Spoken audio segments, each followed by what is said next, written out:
नमस्कार दोस्तों और मेरे डियर स्टूडेंट्स। मैं Gaurav Chaudhary, lecturer electronics GPC Dausa से आप सबका स्वागत करता हूं। तो जो आज का जो हमारा लेक्चर है वो सेकंड ईयर के इलेक्ट्रिकल के स्टूडेंट्स के लिए है, जिसका सब्जेक्ट कोड है E201। यानी इससे पहले हमने पी इंजेक्शन डायोड सेमीकंडक्टर के बारे में डिस्कस किया था। आज हम सेमीकंडक्टर डायोड की एप्लीकेशन, जो कि बहुत ही कॉमन और बहुत ही यूजफुल एप्लीकेशन है, रेक्टिफायर, उसको डिस्कस करेंगे। तो चलिए स्टार्ट करते हैं semiconductor diode as a rectifier. तो स्टूडेंट्स, दरअसल सबसे पहले हम ये देखते हैं कि रेक्टिफायर क्या होता है। रेक्टिफायर दरअसल हमारा इलेक्ट्रॉनिक सर्किट होता है जो कि कोई भी एसी इनपुट को डीसी में कन्वर्ट करता है। मैं फिर से रिपीट करता हूं, रेक्टिफायर हमारा एक ऐसा इलेक्ट्रॉनिक सर्किट होता है जो कि किसी भी एसी इनपुट को डीसी में कन्वर्ट करता है। हालांकि देखा जाए तो ये डेफिनेशन प्रॉपर्ली सही नहीं है, लेकिन जनरली आमतौर पे या हम देखते हैं नॉर्मल बुक्स में हमें इसी तरीके की डेफिनेशंस मिलती हैं। अब दरअसल मैं ये क्यों बोल रहा हूँ, इसके पीछे रीजन ये है, जो हमारा आउटपुट मिलता है वो हमें प्रॉपर डीसी ना होकर के पल्सेटिंग डीसी मिलता है।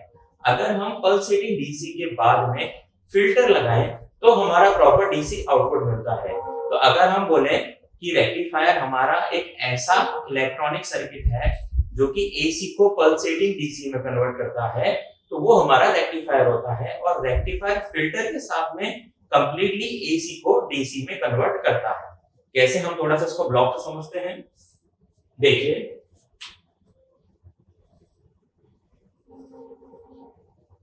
हमने एक ट्रांसफार्मर लिया,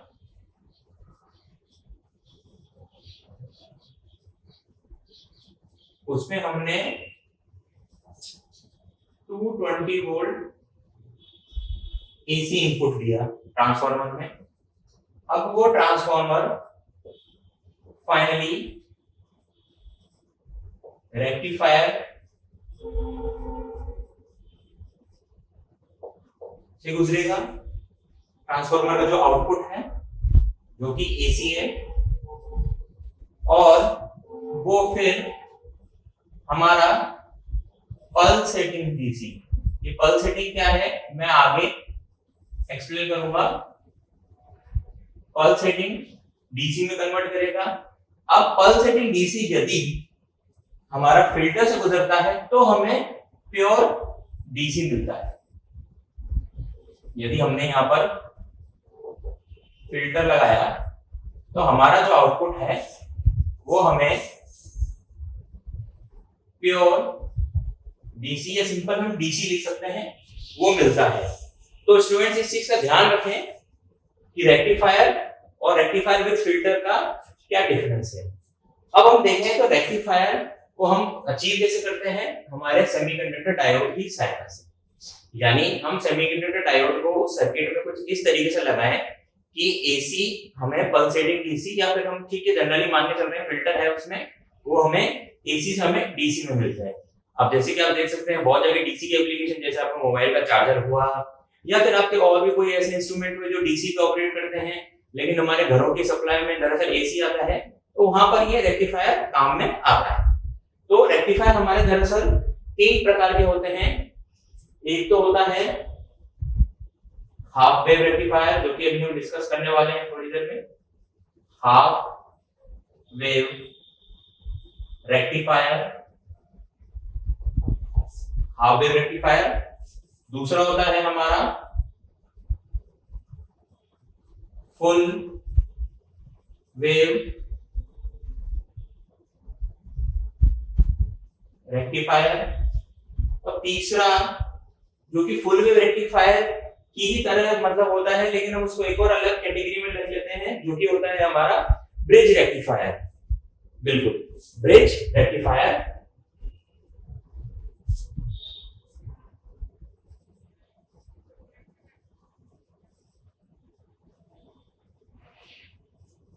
ब्रिज रेक्टिफायर, ये हमारे 3 प्रकार के रेक्टिफायर होते हैं जो कि हम सेमीकंडक्टर डायोड की सहायता से अचीव करते हैं।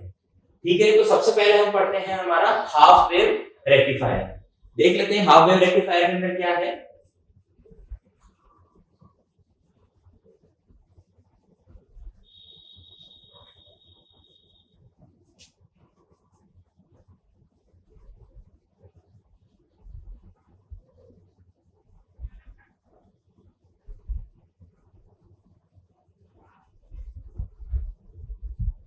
हाफ वेव रेक्टिफायर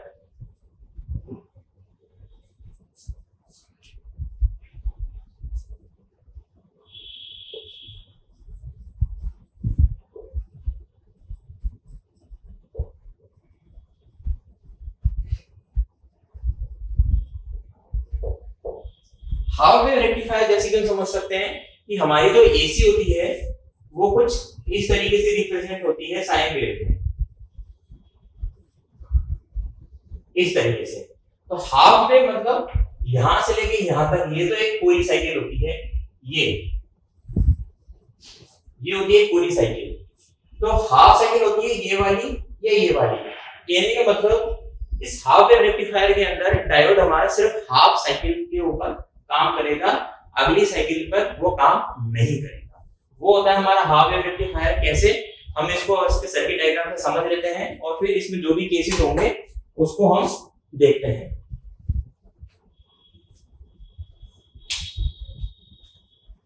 ये सब कुछ ऐसा डायग्राम है।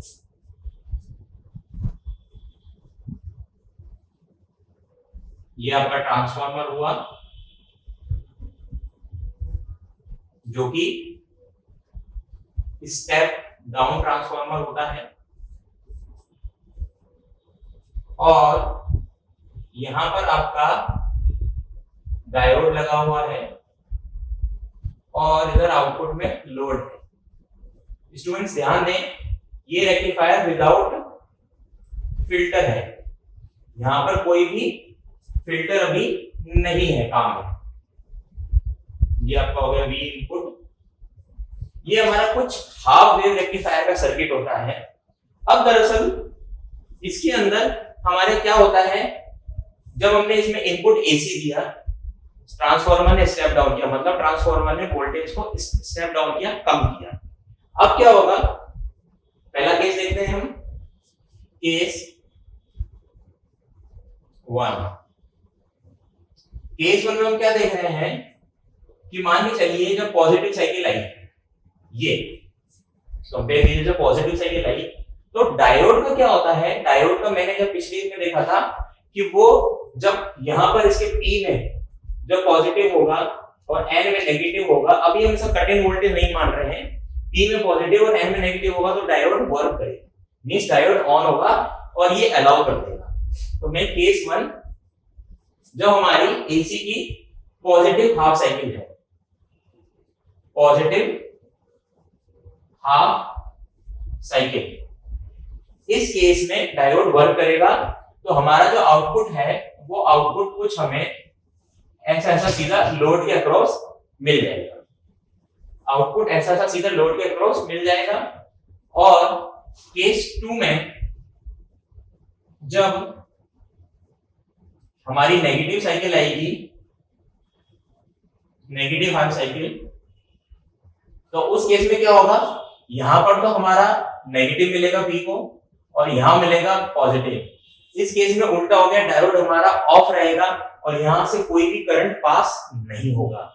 कुछ भी पास नहीं होगा तो एक तरीके से स्विच ऑफ की कंडीशन हुई, और स्विच ऑफ की कंडीशन में डायोड ऑफ रहेगा। तो हमारा जो आउटपुट है अगली साइकिल के लिए ऑफ रहेगा। यानी कहने का मतलब, मैं यहां पर मार्क कर देता हूं, ये 0 से लेके पाई, 2 पाई, 3 पाई एंड सो ऑन। यानी कहने का मतलब 0 से लेके पाई तक तो ऑन हुआ, फिर पाई से लेके 2 पाई तक ऑफ हुआ, और पाई से लेके 3 पाई तक फिर वापस ऑन हो गया। तो इस तरीके से कुछ हमारी पल्सेस मिलेंगी, ऑल्टरनेटेड पल्सेस, जो कि हमारे हाफ वेव रेक्टिफायर में है।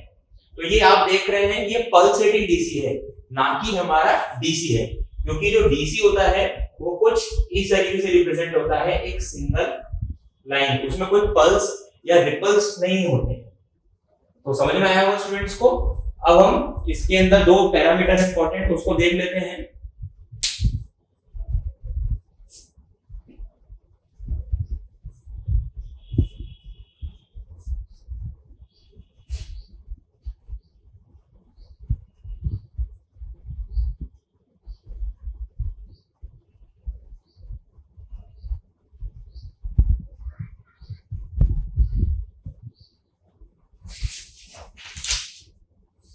पहला पैरामीटर तो है हमारा स्टूडेंट रिपल फैक्टर।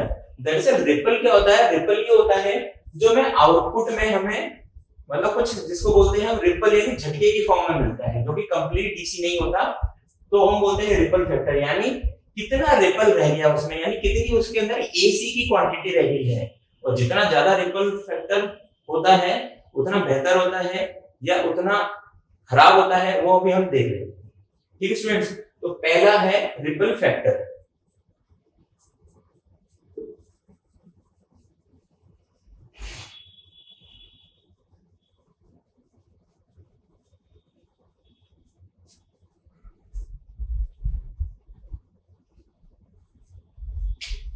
पहला इसका है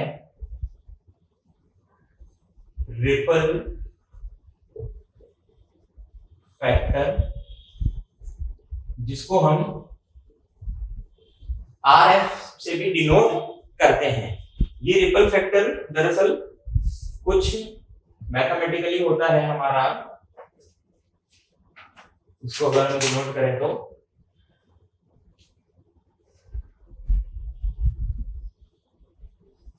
IRMS अपॉन IDC -1 की पावर 1/2। अब ये IRMS और IDC क्या होता है ये आप EE 205 में पढ़ेंगे, लेकिन मैं फिर भी बता देता हूं। IRMS तो होता है हमारा AC का रूट मीन स्क्वायर वैल्यू, जो कि AC में होती है, और IDC यानी आपकी DC वैल्यू, जिसको हम एवरेज वैल्यू बोलते हैं। अभी के लिए ये जो वैल्यू आएगी वो होगी, जो दरअसल हमारा जो IRMS होता है वो होता है हमारा IM अपॉन 2, और जो IDC होता है हमारा वो होता है IM अपॉन 5। तो हम इसको पुट करेंगे तो जो हमारा रिपल फैक्टर आएगा निकल के वो होगा IM अपॉन 2, IM पाई ऊपर जाएगा तो ये इसका स्क्वायर -1, तो इसको IM से IM कैंसिल, तो ये जो हमारा सॉल्व हो के आएगा उसकी वैल्यू होगी अप्रोक्सीमेट 1.21, जो कि काफी इंपॉर्टेंट है आपके एग्जाम पॉइंट ऑफ व्यू से। यानी हाफ वेव रेक्टिफायर का जो रिपल फैक्टर है वो है आपका 1.21, ये हुआ। ठीक है, अब हम इसका दूसरा पैरामीटर चेक करते हैं, जो कि है रेक्टिफिकेशन एफिशिएंसी। एफिशिएंसी से दरअसल हम समझते हैं कि यानी सपोज आपने किसी भी सिस्टम में इनपुट दिया और वो आउटपुट कितना दे रहा है, यानी आउटपुट अपॉन इनपुट, वो होती है हमारी एफिशिएंसी। अब सपोज मान के चलिए आउटपुट अपॉन इनपुट अगर 1 आ रही है वैल्यू, मींस वो 100% एफिशिएंट है, जो कि थ्योरेटिकली तो पॉसिबल है लेकिन प्रैक्टिकली पॉसिबल नहीं है। अगर हम कोई सिग्नल दे रहे हैं तो कुछ ना कुछ तो लॉस उसके अंदर होता है, क्योंकि जो भी हमारे कंपोनेंट्स लगे होते हैं वो नॉन लीनियर होते हैं। नॉन लीनियर मींस उनमें कुछ ना कुछ लॉसेस होता है। लेकिन अब हम इसमें देखते हैं कि इसकी एफिशिएंसी कितनी आ रही है। तो एक बार के लिए मैं रिपल फैक्टर को मिटा देता हूं। स्टूडेंट्स चाहे तो उसको नोट जरूर करें, चाहे नहीं, इसको नोट जरूर करना है स्टूडेंट्स को।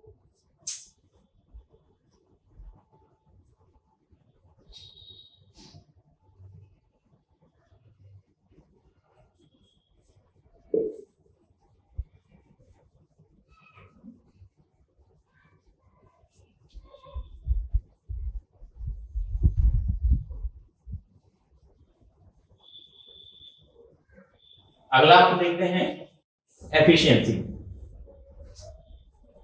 दूसरा जो उसका पॉइंट है वो है रेक्टिफिकेशन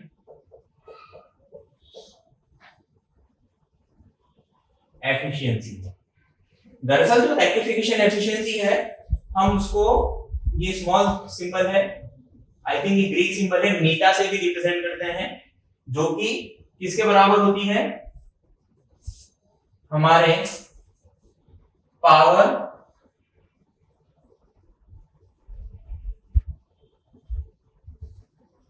डिलीवर्ड हुई किसको, डीसी को, या फिर हम बोल सकते हैं DC power delivered to the load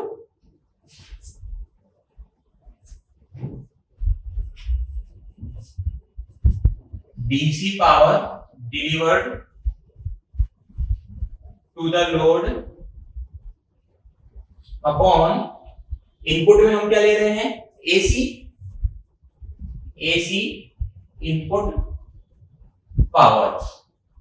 मैंने यही अभी बोला था कि हमारा रेक्टिफिकेशन, दरअसल रेक्टिफिकेशन एफिशिएंसी क्या होता है, एफिशिएंसी जनरली समझे आउटपुट अपॉन इनपुट। अब आउटपुट में तो हमें डीसी पावर मिल रही है, चाहे वो पल्स सेटिंग हो, और इनपुट हमारा एसी है। तो अब हम इसको सॉल्व करके देखें। इसको हम शॉर्ट में पीडीसी अपॉन पीएसी से भी लिखते हैं, ठीक है। अब पीडीसी क्या है, यहां पर हमें मिल रहा है आउटपुट, यानी यहां हमारा फ्लो हो रहा है करंट, मान के चलिए आईडीसी, ठीक है। तो और यहां पर हमारा करंट फ्लो हो रहा है आई आरएमएस। एसी हो रहा है, स्टेप डाउन हो रहा है, लेकिन इसके एसी है तो आई आरएमएस, और यहां आईडीसी, ठीक है। तो ये किसके बराबर होगा, पावर होता है हमारा आई स्क्वायर आर के बराबर। तो I DC square R L upon I R M S square. अब आर क्या क्या होगा यहां पर, एक तो होगा डायोड का रेजिस्टेंस, जिसको हम बोलते हैं आर एफ, क्योंकि हमारा डायोड फॉरवर्ड वाइज में काम करेगा, आर एफ प्लस एक और आर एल प्लस ट्रांसफॉर्मर का रेजिस्टेंस आर एस। ये होगा हमारा पीएसी। थोड़ा सा इसको ऐसा समझिए, दरअसल हमारा पावर होता है v स्क्वायर अपॉन आर। अब v इक्वल्स टू होता है आई आर, तो आई स्क्वायर आर, आर से आर कैंसिल हुआ, तो या तो आई स्क्वायर आर या v square R, v square upon R. अब तो हम क्योंकि हम करंट की टर्म में लिख रहे हैं, तो हमने आई स्क्वायर डीसी आर एल ले लिया, ठीक है। अब पीएसी क्या है, एसी हमारा है इस सेकेंडरी ट्रांसफार्मर की प्राइमरी वाइंडिंग है, ये सेकेंडरी वाइंडिंग है, तो इस सेकेंडरी वाइंडिंग का भी रेजिस्टेंस होगा, तो हमने आरएफ से लिया। आरएल भी हमारा यहाँ पर होगा, क्योंकि ये कंप्लीट डीसी नहीं है, तो हम उस केस को भी कंसीडर करते हुए चल रहे हैं। अब क्वेश्चन उठता है कि हम यहाँ पर आईडीसी क्यों ले रहे हैं, हमें कुछ ना कुछ असम्पशंस लेके चलने पड़ेंगे। और आरएफ यानी इस डायोड का रेजिस्टेंस, जिसको हम बोलते हैं फॉरवर्ड रेजिस्टेंस, वो रेजिस्टेंस। अब हमें यहाँ पर एक और असम्पशन लेना है, क्योंकि जो आरएल है, आरएल की वैल्यू काफी बड़ी है, यानी आरएल ग्रेटर देन 1 है, तो हमारा नीटा किसके बराबर होगा। अभी हम इसको सॉल्व करते हैं।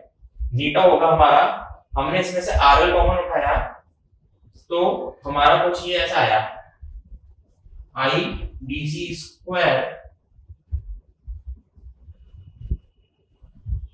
आरएल, और यहां से हमने आरएल कॉमन लिया, तो I R M S square R L, और ये क्या होगा, ये आर एल का 1 R L plus R S upon R L. ये आर एल से आर एल कैंसिल हो गया। फाइनली मैं इसको उधर लिख रहा हूं, यहां से इस इक्वेशन को आप 1 से डिनोट कर दीजिए। तो अब क्योंकि RL 1 से मैंने बहुत बड़ा माना है, तो इस पॉइंट को मैं नेगलेक्ट कर दूंगा, यानी कुल मिला के बात है इस पॉइंट को, मतलब इस वैल्यू को, क्योंकि ये वैल्यू 1 से बहुत छोटी है, तो जो हमारा नीटा आया वो दरअसल आया I DC square upon I RMS square, क्योंकि यहां पर आरएल से आरएल कैंसिल हो गया। तो आईडीसी जो हमारा है, जो कि मैंने पहले लिखा था आई एम अपॉन पाई के बराबर, यानी I am upon pi square, और आई आर एम एस है आई एम बाई 2 के, मतलब आई एम बाय, तो ये आई एम से आई एम कैंसिल हो गया। फाइनली हमारा जो सॉल्यूशन आया 4 अपॉन पाई ले लीजिए, ये 4 अपॉन पाई स्क्वायर, यानी ये लगभग आया 40.6%। इतनी हमारी एफिशिएंसी है हाफ वेव रेक्टिफायर की। स्टूडेंट्स, कहने का मतलब आपको दो चीजें ध्यान में रखनी है। एक तो आपका हाफ वेव रेक्टिफायर के अंदर रेक्टिफिकेशन एफिशिएंसी, दूसरा रिपल फैक्टर। ये दोनों इंपॉर्टेंट पॉइंट हैं इसके रेस्पेक्ट में। तो आज की क्लास, अभी मैं half wave full wave rectifier में सोच रहा था, लेकिन मुझे ऐसा लगता है कि अभी इन दोनों पॉइंट्स को पढ़ना ज्यादा जरूरी है, इनको समझना जरूरी है, फिर हम आगे फुल वेव रेक्टिफायर और ब्रिज रेक्टिफायर को देखेंगे। तो आज की क्लास में हमने देखा ट्रांसफार्मर की सहायता से हमने स्टेप डाउन किया, क्योंकि डायोड बहुत ही छोटा होता है इलेक्ट्रॉनिक, 220 वोल्ट ये नहीं झेल पाएगा, डायोड बर्न आउट हो जाएगा। तो स्टेप डाउन किया, लेकिन स्टिल यहाँ पर एसी है, एसी को हमें पल्सेटिंग डीसी में कन्वर्ट करना है। तो उसके लिए हमने डायोड लिया, फॉरवर्ड बायस में पॉजिटिव साइकिल में काम कर गया, डायोड ऑन हो गया तो हमें लोड पे हमारा करंट चला गया। लेकिन रिवर्स बायस में नेगेटिव साइकिल में डायोड ऑफ रहा तो वो काम नहीं करेगा, मतलब हाफ साइकिल के लिए हमें आउटपुट मिला। और फिर उसके बाद में हमने दो फैक्टर कैलकुलेट किए, एक तो रिपल फैक्टर जो कि आया 1.21 और दूसरा रेक्टिफिकेशन एफिशिएंसी IDC² IDC होता है जो कि DC के अक्रॉस चलता है और IRMS जो कि AC का होता है। IRMS और IDC एक दूसरे के इक्विवेलेंट हैं, बस हम उसको कुछ पर्टिकुलर मैथमेटिकली टर्म में इक्विवेलेंट मान के चलते हैं ताकि हम उसको मैथमेटिकली यूज कर पाए। और सिंपली रेक्टिफिकेशन एफिशिएंसी होती है हमारी DC power deliver to the load upon AC input power. इसको सॉल्व किया, फाइनली ये आया। तो मैं उम्मीद करता हूँ स्टूडेंट को हाफ वेव रेक्टिफायर समझ में आया होगा, उसको वो पढ़ पाए होंगे, अब तक समझ पाए होंगे। अगले लेक्चर में हम फुल वेव रेक्टिफायर करेंगे। तब तक के लिए स्टूडेंट्स अपना ध्यान रखें और पढ़ाई को बिल्कुल ना छोड़ें। Thank you.